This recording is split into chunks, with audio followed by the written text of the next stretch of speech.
فرعون مصر کا ایک ظالم و جابر بادشاہ تھا۔ اس نے مصر میں آباد قوم بنی اسرائیل کو غلام بنا رکھا تھا اور ان پر ظلم کے پہاڑ توڑتا تھا۔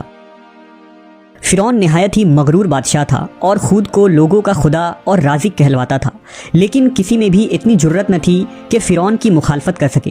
لہٰذا اللہ نے فرعون کے خاتمے کا ارادہ کیا تو بنی اسرائیل میں حضرت موسیٰ علیہ السلام کی پیدائش ہوئی۔ جب موسیٰ علیہ السلام کی پیدائش ہوئی تو ان دنوں فرعون نے اپنے سپاہیوں کو یہ حکم دے رکھا تھا کہ بنی اسرائیل میں جو لڑکا بھی پیدا ہو اسے قتل کر دیا جائے۔ لہٰذا اس مصیبت و آفت کے دور میں مجبوراً موسیٰ علیہ السلام کی والدہ نے آپ کو ایک صندوق میں رکھ کر صندوق کو مضبوطی سے بند کر دیا اور اسے دریائے نیل میں ڈال دیا۔ دریا سے نکل کر ایک نہر فرعون کے محل کے نیچے بہتی تھی۔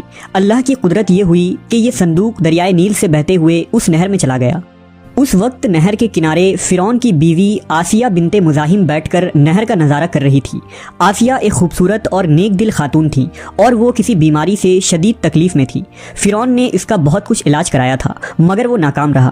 کہتے ہیں کہ کاہنوں نے اسے بتایا تھا کہ اے فرعون، ہم پیشن گوئی کرتے ہیں کہ اس دریا میں سے ایک آدمی تیرے محل میں داخل ہوگا، اگر اس کے منہ کی رال اس بیمار خاتون کے جسم پر ملی جائے گی تو اسے شفا ہو جائے گا۔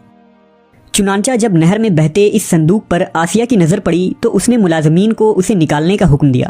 جب اس صندوق کو پانی سے نکالا گیا اور اسے کھولا گیا اور ملکہ نے اس بچے کو دیکھا تو اسے یوں محسوس ہوا کہ ایک بجلی سی چمکی ہے جس نے اس کے دل کو منور کر دیا ہے۔ آسیہ کے دل میں اس بچے کی محبت نے گھر بنا لیا۔ اس بچے کا لعب دہن جیسے ہی ان کے ہاتھوں پر پڑا تو انہیں شفا ہو گئی۔ فرعون کی بیوی آسیہ کی بدن سے کوئی لڑکا نہ تھا اور وہ بے اولاد تھی، لہٰذا اس پاک دل خاتون کی ممتا جاگ اٹھی اور اس نے موسیٰ علیہ السلام کو گود لے لی۔